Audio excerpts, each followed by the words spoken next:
todos os que nos acompanham pelo Jornal da Rede Alesp. É um prazer estar participando ao vivo desse programa de muita audiência. Deputado, qual a importância desse projeto para as mães e para os pais, né, das crianças que estão num momento de dificuldade e também com as crianças em casa? Não só os pais como as mães, mas hoje todas as profissões praticamente do mundo, elas estão enfrentando dificuldades financeiras, né? A gente deve ter tido uma redução aí de mais de 80%, 90% de cortes ou reduções de rendimentos salariais, além da grande quantidade de desemprego que se espalhou pelo país devido à pandemia do Covid-19. Então, nós como deputados somos os primeiros a recebermos indicações, reclamações, sugestões, e a quantidade de pais de alunos que me procuraram pelas redes sociais, pelo WhatsApp, ligações, foi muito grande. E a gente viu uma atitude de diversas escolas fazendo essa redução do valor aí em torno de 30%, outros projetos que foram apresentados pelos estados do Brasil, né, e alguns municípios também cogitando os 30% ou até mais de redução nos valores da mensalidade.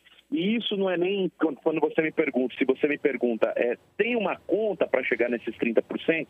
É para não ter evasão escolar, para ter algum movimento da parte das escolas, porque todos sofrem nesse instante. A Alesp mesmo está fazendo essa redução na quantidade, nos valores dos rendimentos dos funcionários, dos deputados, dos cortes de verbas de gabinete. Então, todas as profissões estão sofrendo, estão tendo dificuldades. Isso é para amenizar um pouco o sofrimento daqueles que pagam a mensalidade do filho. É uma relação de consumo, porque quando foi contratado, não foi contratado o serviço EAD, né? Foi contratado um serviço presencial. E para algumas escolas, diretores que falam, poxa, mas a gente desenvolveu, fez um investimento em EAD. Mas isso tem que ser um balanceamento e uma fiscalização sobre todas as escolas. Tem escolas que simplesmente pararam. E não estão fazendo o ensinamento EAD, não estavam preparadas, não se viram em condições de se preparar. E, por exemplo, uma criança hoje do ensino básico, né? Principalmente as crianças mais novas, quando ela fica em casa, o pai, se ele está trabalhando, para ela ter aquela aula em casa, ele contrata uma babá, contrata algum auxiliar. Então, além de tudo isso, aumentou a despesa dos pais. Por isso que a gente está trabalhando em cima desse desconto para conseguir balancear, equacionar um pouco essa conta. Bom dia, deputado. Aqui é a Priscila Silvério quem fala. Deputado, bom dia. Eu queria que o senhor falasse um pouquinho, então, do projeto, o PL 203 de 2020, que encontra-se já em tramitação sobre as instituições de ensino fundamental e médio da rede privada do Estado de São Paulo, que obriga a reduzir as mensalidades em até 30%. Eu queria que o senhor especificasse um pouquinho melhor esse projeto para a gente, quando ele entraria em vigor, assim que aprovado, e por quanto tempo, então, teria essa redução? E seria para todas as escolas? Na verdade, inclusive, a gente vai até emendar o projeto, porque não está constando aí o ensino infantil, e é o mais necessário o ensino infantil, né?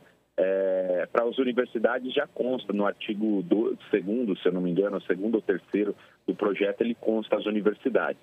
Então, essa redução seria enquanto durar o estado de calamidade pública no Estado, né? Enquanto as atividades não voltem à normalização, ele seria aplicado um desconto de 30%. Alguns professores, alguns diretores, por exemplo, falaram, mas a gente vai repor as aulas. Mas tudo bem, vai repor as aulas. Se isso durar 4 meses, como é que faz a reposição de aula? Não consegue fazer a reposição de aula.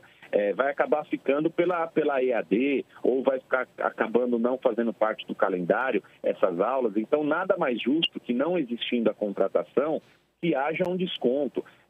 O projeto a gente apresentou na Assembleia, e como vocês conhecem do trâmite de projetos, primeiro ele é passado pela CCJ, que é a Comissão de Constituição e Justiça. ele sendo aprovado, tendo constitucionalidade, ele vai para a comissão de mérito, que seria a comissão desse projeto a da educação. Passando pela comissão da educação, ele iria para plenário, para votação e aprovação dos deputados. O que deve estar alterando isso? A Assembleia ela fez um grande projeto, até por falta de tempo, as sessões não estão sendo rotineiras, para que cada deputado mandasse uma indicação e que a gente fizesse um pacote de ideias para o Estado. E o Estado aprovasse as ideias que fossem constitucionais e de uma forma onde todos que enviaram essas solicitações tivessem uma aprovação conjunta, né? E dentro dessas ideias que foram colocadas, a minha se deu na redução dos 30%. Esta semana a gente deve ter uma ideia de como é que vai tramitar esse projeto e aí para aprovação do governo do Estado. Então, caso seja acatada essa ideia do projeto 203/2020, desse projeto de lei, a gente vai conseguir a aprovação na Assembleia Legislativa e a sanção pelo governador do Estado. Deputado, o senhor falou que algumas instituições tiveram já a iniciativa de dar esse desconto para os pais. Como que, de uma maneira geral, as instituições receberam esse projeto do senhor? Então, na verdade é o seguinte, algumas instituições fizeram por conta própria, né? Outras, a gente recebe reclamações. Olha, vai quebrar a escola não tem condições de arcar com isso. Só que quando você vai ver o lado dos pais, os pais também falam, poxa, mas não estão pensando no nosso lado? E a quantidade de custo que nós estamos aumentando para quem tem crianças, principalmente no ensino infantil, que fala, a gente teve que contratar babá, nós tivemos que contratar professor auxiliar particular, porque mesmo com EAD, os pais que estão trabalhando, eles não conseguem ficar em casa e dando aula lá para o seu filho junto. Isso recaiu muito sobre os pais. Então, a gente precisa pensar no outro lado também. É natural que as escolas vão reclamar. É natural, mas o que a gente está fazendo é se manifestando em relação também à quantidade de pais que foram procurados. Tanto é que esse projeto rodou muito em grupos de pais de escolas, né? Deputado, projetos semelhantes também estão em outras assembleias em outros estados.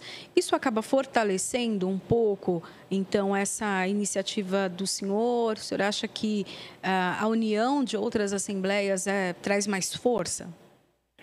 Não só fortalece quando a gente fala da união, de outros projetos sendo colocados, mas quando a gente explora também quando a gente fala também pelo lado de que os políticos eles não estão se isentando em momento de crise. A gente vê que está tendo muita ação dos políticos pensando na melhoria, no bem-estar, numa amenização desse problema na crise da própria população. Então, nesses momentos são importantes. São momentos históricos onde as autoridades têm mesmo que efetuar as suas ações, têm que demonstrar maior trabalho, maior quantidade de interesse, de dedicação, e é isso que a gente está fazendo. A gente está dando uma resposta para a população. Deputado, algumas escolas colocaram as crianças em férias, até para equilibrar um pouco essa questão, né, da falta de aulas ou das aulas online, que houve a necessidade de fazer uma adaptação rápida e algumas escolas não conseguiram isso, já colocaram as crianças em férias. É uma opção também, principalmente porque assim, esse projeto, como o senhor mesmo explicou, tem um processo, né? Ele passa por comissões para depois, então, uma votação e virar lei, ser aprovado, então, pelo governo. Eu queria que o senhor falasse um pouco disso. São alternativas? Por isso mesmo, olha como fica confuso, não tem nada mediando uma situação nesse instante. Algumas escolas vão dar férias, outras vão passar para sistema EAD, vai dar férias no período de julho, aí daqui a pouco volta da pandemia ou não volta, fica até dezembro. Se ficar até dezembro, aquelas que não deram férias, por exemplo, como é que fica? Que ficou o ano parado. Então, precisa-se haver um ajuste. O sistema, o método, a metodologia foi feita foi alterada de alguma maneira. Então, de qualquer forma, por exemplo, se as escolas tivessem um consenso e falassem, como já sabe que vai perdurar por mais de um mês, vamos todos dar as férias agora. A gente antecipa o momento de férias e depois nós fazemos uma adaptação para EAD, fazemos uma conversa ou fazemos uma redução de mensalidade, mas também não há essa união.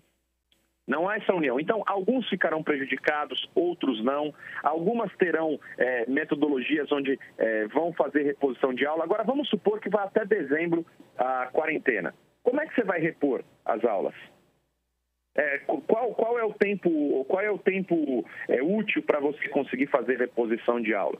Então, muitas vezes, as escolas não pensam também nos alunos ou nos pais de alunos dentro dessas circunstâncias. E precisam ser pensados, porque quem está pagando a mensalidade é o pai do aluno. É ele que tem feito essa quantidade de pressão, de reclamação, tem cobrado em cima. Se olhar nas minhas redes sociais, a gente tem uma cobrança diária de pessoas falando: foi aprovado o projeto? Como é que está? O meu inbox, mensagens que eu recebo pelas redes, é muito grande a quantidade de pessoas que estão procurando. Então, mais uma vez, esse lado, ele ficou solto, né? Ficaram pontas soltas, onde cada um tem feito uma decisão. Por exemplo, algumas escolas, foi sistema de EAD, com todas as problemáticas que eu acabei de dizer. O EAD para aquele que já tem ali mais de o filho com 12, 13, 14 anos, ok. E os que têm uma maior dificuldade de aprendizado? E aqueles que estão em casa, que são mais novos? Então, quando a gente vai pensar no âmbito geral,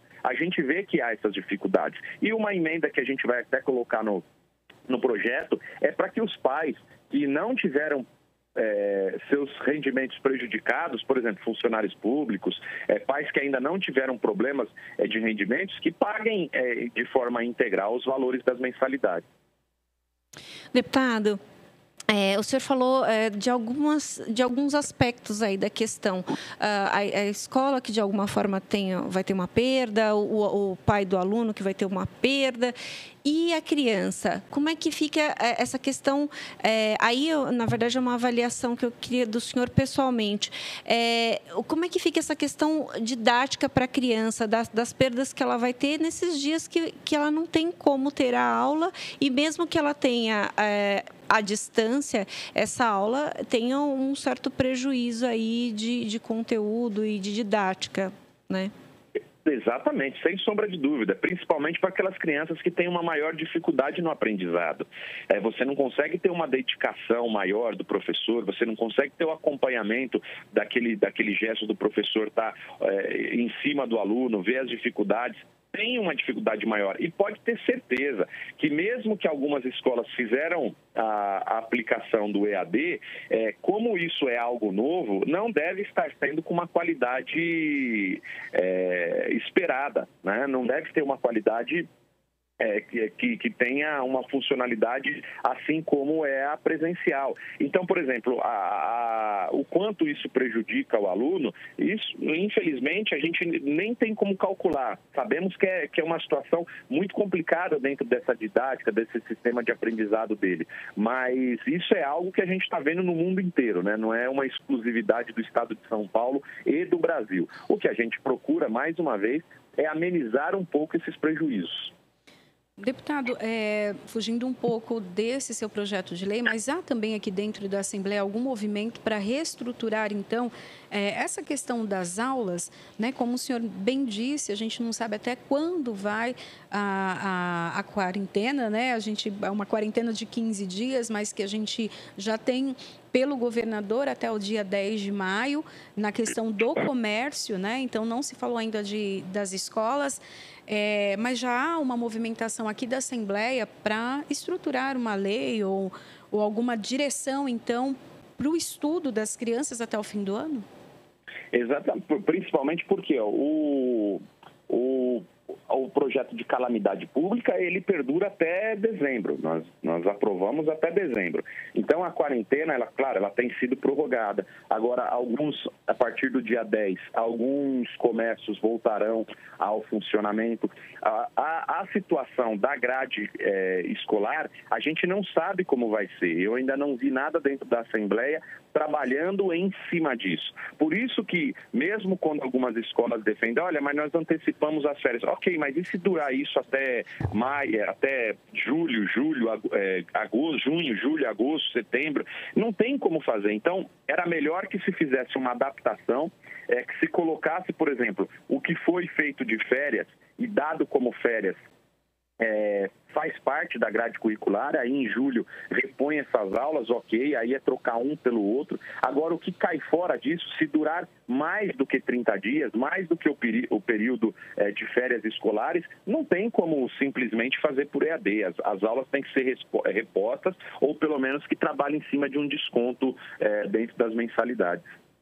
Deputado, a gente está vivendo uma situação que é inédita no mundo, né? E, obviamente, que a gente não tinha legislações específicas aí para tratar desse assunto.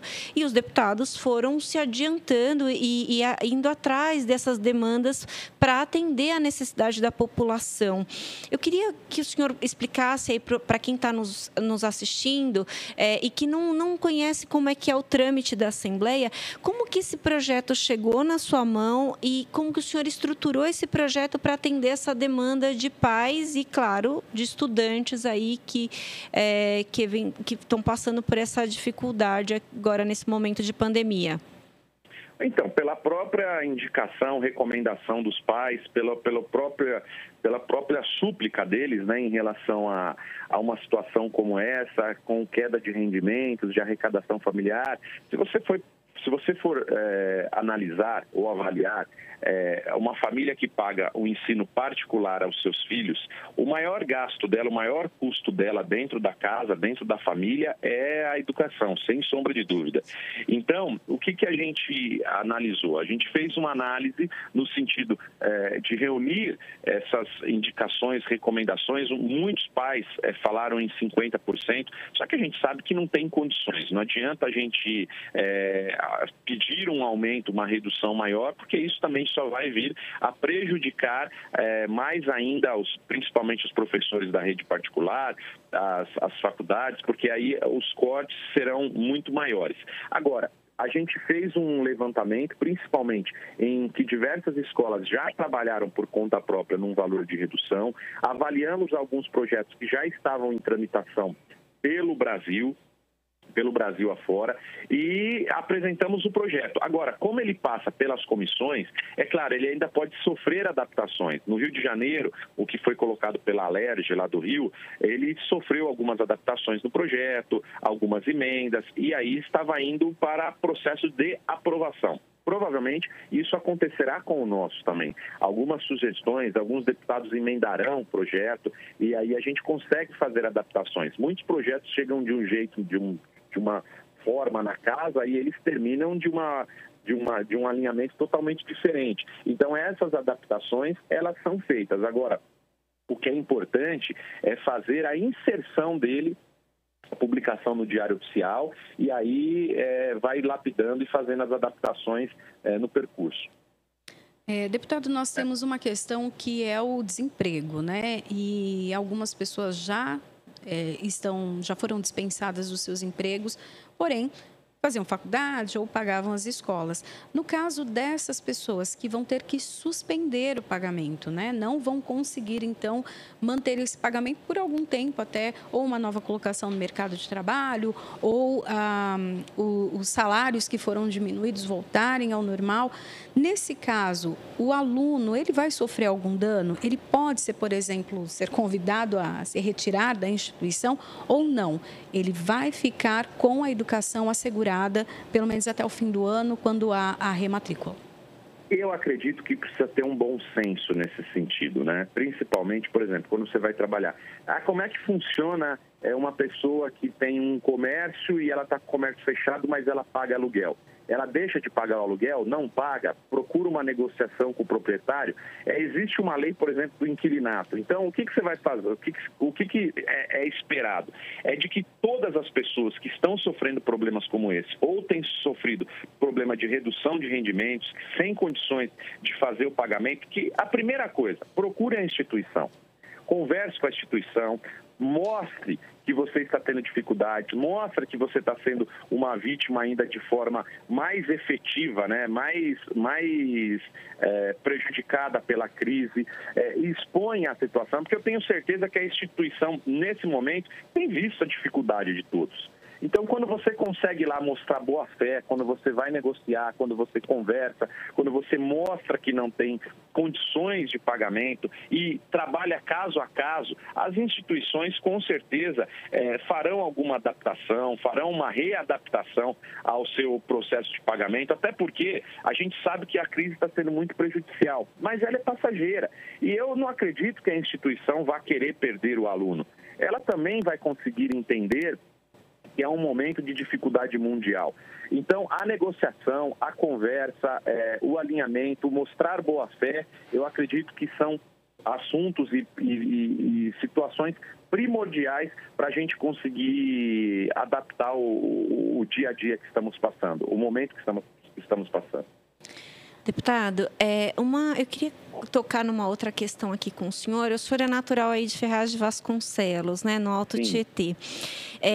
E aí, eu queria trazer até alguns números aqui para o senhor, que no dia 22 foram registrados aí na região 49 mortos e 451 casos. No dia 1º de abril, a gente tinha 53 casos e no dia 22, 451.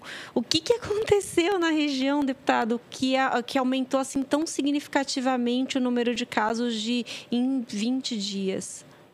Eu acredito que os casos eles já têm aumentado, viu, Priscila, de forma natural. O que está acontecendo é que mais testes estão sendo feitos.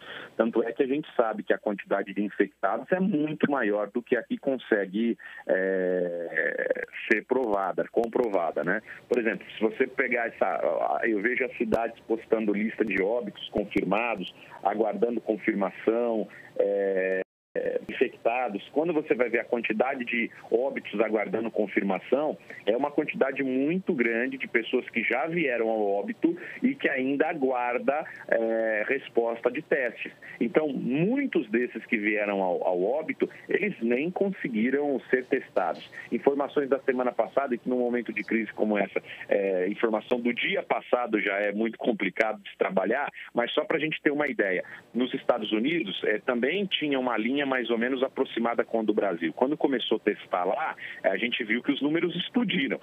Os Estados Unidos, na semana passada, ele testava perto de 9 mil pessoas por milhão de habitantes. O Brasil estava testando em torno de 250 pessoas por milhão de habitantes. Olha a quantidade de testes a menos do que nos Estados Unidos. Então, esses números, eles existem, eles são alarmantes. As UTIs estão praticamente lotadas no estado. A quantidade tem aumentado bastante, porque a curva aí a quantidade de casos chegava a dobrar a cada 2, 3 dias.